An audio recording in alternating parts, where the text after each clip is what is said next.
Hello दोस्तों, आज हम लोग पेयर ऑफ वाले में एरिया से रिलेटेड जो क्वेश्चन आता है उस पर एक क्वेश्चन कर रहे हैं बच्चे। आपके एनसीईआरटी में एक क्वेश्चन है एरिया से रिलेटेड।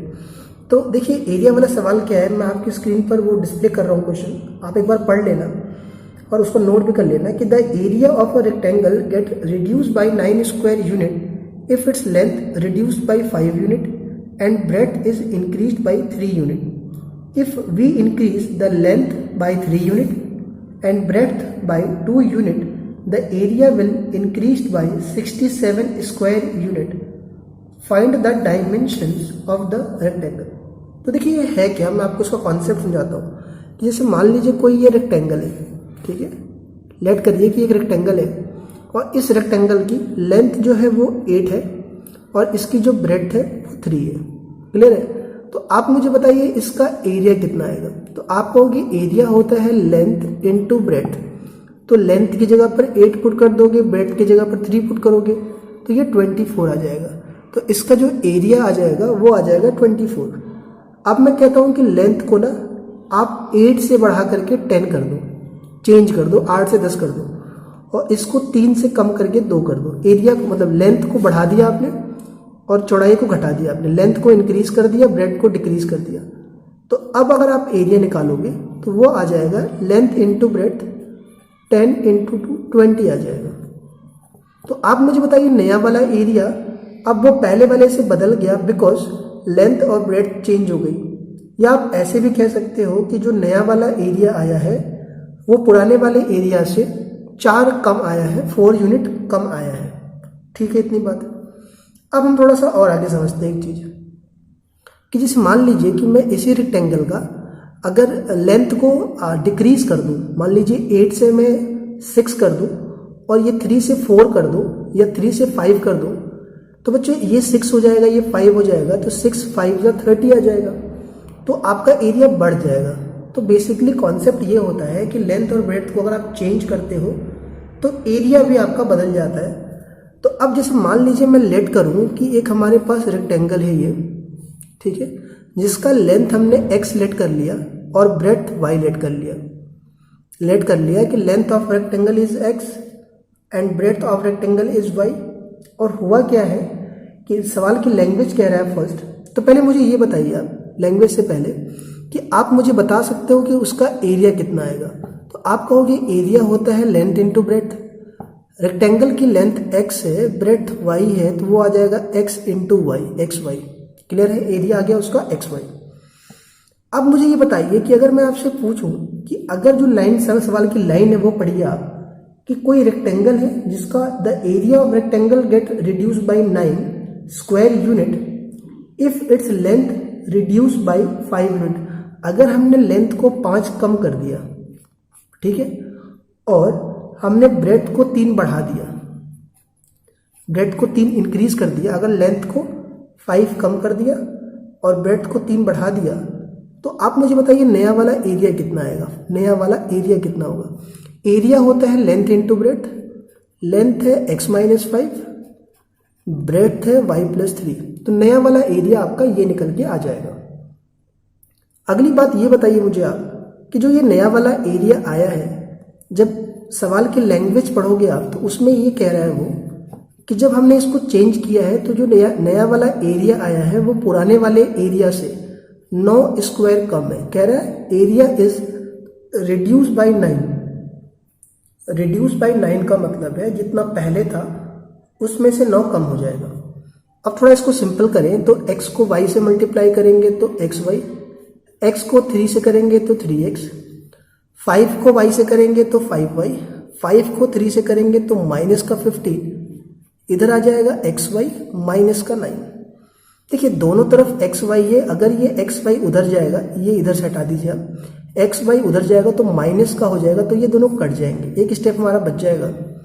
ये आ जाएगा 3x माइनस 5y, 15 उधर जाएगा तो प्लस का हो जाएगा माइनस 9, तो ये आ जाएगा 3x minus 5y equals to 6, equation number first. तो ये हो गया पहला इक्वेशन आपका। अब अकेला तो सॉल्व होगा ही नहीं, हमें एक और इक्वेशन चाहिए होगा। अब आगे पढ़ो क्या कह रहा है, दूसरा इक्वेशन के लिए क्या कह रहा है कि अगर हम रेक्टेंगल के अगर हम रेक्टेंगल का जिसका हमने लेंथ x लेट किया था और ब्रेड्थ y लेट किया था कि if we increase length by 3, अगर हम इसको 3 बढ़ा दें, x प्लस 3 कर दें, एंड ब्रेड्थ को if we increase length by 3 unit and breadth, इसका मतलब है लेंथ को भी बढ़ाना है और ब्रेड्थ को भी बढ़ाना है। ब्रेड्थ को बढ़ाना है आपको 2 यूनिट से, तो ये हो जाएगा y प्लस 2। 2y मत कर देना, 2 बढ़ाने का मतलब है प्लस करना है 2, 3 बढ़ाने का मतलब है 3 प्लस करना है। तो आप बताओगे एरिया कितना आएगा नया वाला, तो आप कहो कि जो एरिया होता है, यहाँ लिख देता हूँ मैं आपको, जो एरिया होता है वो होता है लेंथ इंटू ब्रेड्थ। लेंथ है आपका x प्लस 3 और ब्रेड्थ है y प्लस 2, तो ये हो जाएगा एरिया। तो आपसे कह रहा है कि जो नया वाला एरिया आया है, ये वाला एरिया जो आया है नया वाला, ये पहले वाले एरिया से, पहला एरिया था आपका एक्स वाई, ध्यान रखना शुरुआत में एरिया एक्स वाई था, उससे क्या हो गया आपका एरिया बढ़ गया, इंक्रीज हो गया। कितना एरिया बढ़ गया? 67 स्क्वायर यूनिट बढ़ गया। इसको भी सिंपल करेंगे, एक्स को वाई से करेंगे तो एक्स वाई, एक्स को 2 से करेंगे 2x, 3 से y को करेंगे 3y, 3 2 जा 6 आ जाएगा, इक्वल्स टू इधर आ जाएगा x y plus 67। X y क्यों कट जाएगा? बिकॉज उधर जाएगा तो माइनस का होगा, प्लस और माइनस कट जाते हैं, तो ये आ गया 2x प्लस 3y, 6 को उधर ले जाके माइनस कर लीजिए, तो ये आ जाएगा 2x प्लस 3y। 67 में से 6 माइनस करेंगे तो 61 आ जाएगा, इक्वेशन नंबर 2। ये 2 इक्वेशन आ गए आपके सामने। अब आप इन दोनों इक्वेशन को एलिमिनेशन लगा के सॉल्व कर सकते हो या कोई और मेथड लगा करके। कोई और का मतलब है या तो आप लगा लीजिए सब्स्टिट्यूशन या लगा लीजिए क्रॉस, लेकिन हमेशा हम एलिमिनेशन लगाते हैं। तो आप मुझे बताइए ये पूरा इक्वेशन किससे मल्टीप्लाई होगा? 3 से मल्टीप्लाई होगा। इस पूरे को 3 से क्यों करेंगे? क्योंकि x के आगे 3 लिखा हुआ है, तो 3 से करोगे तो कितना आ जाएगा? 3 2 जा 6x, 3 से 3 को करोगे ये 9y आ जाएगा, 3 से करोगे 3 1 जा 3, 3 6 जा 18 आ जाएगा। और ये 2 से मल्टीप्लाई होगा तो 2 3 जा 6x, 2 से 5 को करोगे तो 2 5 जा 10y और 2 6 जा 12 आ जाएगा। यहाँ तो समझ में आ रहा बात आपको? अब ये आप लाइन खींचोगे, यहाँ साइन चेंज होता है, पता ही है आपको, ये कट जाएगा। 10 और 9 19y आ जाएगा, 3 और 2 5 हो जाएगा, 8 और 1 9 हो जाएगा और ये y आ जाएगा। ठीक है ना? तो ये आ गया आपका 100। सॉरी बच्चे, ये जो 12 है ना, इसका भी तो साइन चेंज करेंगे, ये तो मिस कर दिया। तो 3 में से 2 माइनस करेंगे तो ये 1 आ जाएगा, 8 में से 1 माइनस करोगे तो ये 70 आ जाएगा, ये 171 है। तो y निकालोगे तो 171 अपॉन 19 हो जाएगा। 19 की टेबल में 19 बार में 171 आता है, तो y की वैल्यू 19 आ जाएगी। अच्छा, y क्या था? y आपका ब्रेड था, तो अब आपको x भी तो निकालना पड़ेगा, लेंथ भी तो निकालनी पड़ेगी। लेंथ मैं यहाँ निकाल देता हूँ आपके लिए, यहाँ पर तो 2x प्लस 3 इंटू मैंने यहाँ पुट कर दिया 19, तो ये आ जाएगा 2x प्लस 19 3 जा 57 होता है, ये 2x आ जाएगा 61 माइनस 57। तो आप मुझे बताइए 2x की वैल्यू 61 में से 57 माइनस करेंगे तो ये 4 आ जाएगा, तो x की वैल्यू आ जाएगा 4 अपॉन 2, और ये 4 अपॉन 2 कितना आ जाएगा बच्चे आपका? 4 अपॉन 2 2 आ जाएगा, तो x की वैल्यू 2 आ जाएगी। क्लियर बात आपको? तो एक बार आप देख लेना, x की वैल्यू ये आ गई, y की वैल्यू ये आ गई। कोई डाउट है आपको? एक बार देख लीजिए फिर से आप। 19 3 जा 57, 57 माइनस करेंगे तो 4 आ जाएगा, और x को 2 से डिवाइड कर देंगे तो ये आपका ये वैल्यू आ जाएगी, x की वैल्यू 2 आ जाएगी और y की वैल्यू 19 आ जाएगा। तो ये वैल्यू अब बच्चे आ गई आपकी। तो एक बार आप देख लेना, कोई डाउट है तो आप जरूर लिखना कमेंट में, मैं देख लूँगा। एक और क्वेश्चन करवा रहा हूँ मैं आपको, साइक्लिक कोऑर्डिनेटर पर बेस्ड है वो, और वो आपकी स्क्रीन पर आ रहा है क्वेश्चन, आप नोट करना कि ABCD is a cyclic coordinator. ABCD is a cyclic coordinator, find the angle of the cyclic coordinator. तो क्वेश्चन मैं लिख देता हूँ क्योंकि क्वेश्चन डिस्प्ले नहीं होगा ये वाला। लिखिए question, ABCD is a cyclic quadrilateral. ABCD is a cyclic quadrilateral. Find the angles of cyclic quadrilateral.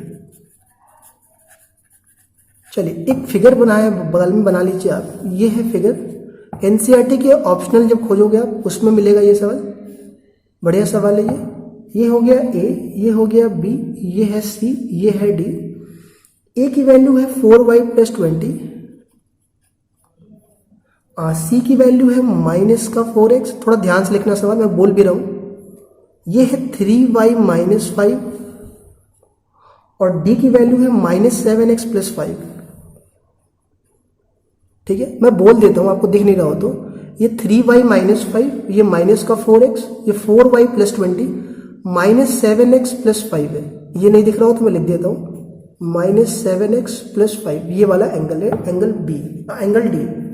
तो देखो यार, इसमें रूल क्या होता है, इसमें लॉजिक क्या होता है। साइक्लिक क्वाड्रिलेटरल 9th में पढ़ा है आपने कि आमने सामने का सम जो होता है वो 180 होता है, यानी इसका और इसका सम -4x + 4y + 20, इन दोनों को मिलाएंगे तो 180 आएगा। ये मत समझना कि ये 90 है और ये 90 है, इनका सम 180 होता है। यहां से आएगा -4x, 20 को उधर लेके चले जाइए तो -4x + 4y = 160। दोनों में से 4 कॉमन ले लीजिए, चाहिए तो ले लीजिए, नहीं चाहिए तो कोई दिक्कत नहीं है। तो यहां पर माइनस का x प्लस का y = 160 आ जाएगा। -x + y 4 से डिवाइड कर दीजिए आप, तो ये 40 आ जाएगा। पहला इक्वेशन आ गया आपका। जब आपने लगा दिया आमने सामने का सम 180, तो अकेला तो सॉल्व होगा ही नहीं, अब हमें दूसरा इक्वेशन भी बनाना पड़ेगा। अब आप इधर से बना लीजिए, इसको प्लस करके। तो इसका सम -7x + 5, सामने वाला है 3y - 5। जब दोनों को प्लस करेंगे तो 180 आएगा, बिकॉज साइक्लिक क्वाड्रिलेटरल में आमने सामने का सम 180 होता है। अब आप थोड़ा इसको सिंपल करिए तो ये आएगा -7x + 3y, ये 5 और ये 5 कट जाएगा, इधर बचेगा 180। अब आप बताइए क्या इसको आप सॉल्व कर सकते हो बड़ी आसानी से? कि कैसे हम इसको सॉल्व करेंगे? तो आप कहोगे इस वाले इक्वेशन को सिर्फ 7 से मल्टीप्लाई कर दे और इसको 1 से, क्योंकि इसके आगे 1 लिखा हुआ है, इसके आगे 7 लिखा हुआ है, साइन नहीं लेते बच्चे, तो आपका काम बन जाएगा। तो अब हम क्या करते हैं, इनको एलिमिनेशन से सॉल्व करने जा रहे हैं। तो पहले वाले इक्वेशन को जब आप 7 से मल्टीप्लाई करोगे तो ये आएगा -7x + 7y = 7 × 4 = 28 होता है, तो 280 आ जाएगा। इसको उतार लीजिए नीचे, इधर आ जाएगा 180। यहां पर साइन चेंज करना पड़ेगा तभी तो ये कैंसिल आउट होगा। 7 में से 3 माइनस करेंगे तो ये 4y आ जाएगा, और 280 में से 180 माइनस करेंगे तो 100 आ जाएगा। यहां से y की वैल्यू आ जाएगा 100/4। y इज 100 डिवाइड बाई 4, 25 आ जाएगी y की वैल्यू। अच्छा, इस y की वैल्यू आप कहीं पुट कर दोगे तो आपको x मिल जाएगा, तो क्यों ना हम पहले वाले इक्वेशन में पुट कर दें। तो y की वैल्यू मैं यहां पुट कर दूं तो -x + 25 = 40 है कि नहीं आपका? तो आप यहां से x निकाल लीजिए। तो x निकालना बड़ा आसान है। कैसे निकलेगा आपका x? कि हम क्यों ना -x = इसको उधर लेके चले जाए, तो इसको उधर लेके चले जाएंगे तो ये आ जाएगा 40 - 25 -x = यहां पर आ जाएगा बच्चे आपका 40 में से 25 माइनस करेंगे तो ये 15 आ जाएगा यहाँ से x की वैल्यू, -x की वैल्यू, और जब आप x निकालेंगे तो -15 आ जाएगा। अब आपका एक डाउट होगा, देखो डाउट क्या उठेगा कि भैया आपने जो x निकाला है ये तो नेगेटिव में निकाला है और y तो पॉजिटिव में आया है, और x तो एंगल है, कभी भी एंगल नेगेटिव में नहीं होगा। देखो x एंगल नहीं है, एंगल्स आपके ये पूरे हैं सारे, ठीक है ना। तो आपको अगर पूरे एंगल निकालने हैं तो करना क्या पड़ेगा, मैं एक कर देता हूं आपके लिए, बाकी आप कर लेना ट्राई। कि जैसे मान लीजिए आपको एंगल ए निकालना है, तो एंगल ए है 4y + 20, तो आपको y की जगह पर पुट करना पड़ेगा 25 + 20। 25 4 = 100 होता है, और 20 ऐड करेंगे तो 120 डिग्री आ जाएगा आपका एंगल ए। वैसे ही आप डी पुट करोगे तो ये प्लस में आएंगे एंगल, ध्यान रखना, एंगल पुट करोगे तो प्लस में आएगा। यहाँ पर x की वैल्यू माइनस में 15 आया तो घबराना नहीं कि यार ये नेगेटिव में कैसे आ गया। तो ये पुट करके आप सारे एंगल निकाल लेना, या ऐसे भी कर सकते हो कि अगर ये 120 है तो सामने वाला 60 होगा, क्योंकि इनका सब 180 होता है। बच्चे आप ये लैंग्वेज के सारे सवाल आपके हो गए हैं। अब आपके 1 नंबर 2 नंबर और 3 4 के सवाल होंगे, फिर ये चैप्टर आपका कंप्लीट हो जाएगा। तो ठीक है, मैं रखता हूँ। कोई डाउट है तो कमेंट में लिखना आप, ठीक है, मैं देखता हूँ उसके बारे में भी, और कोई सजेशन है तो भी आप कमेंट में डाल सकते हो।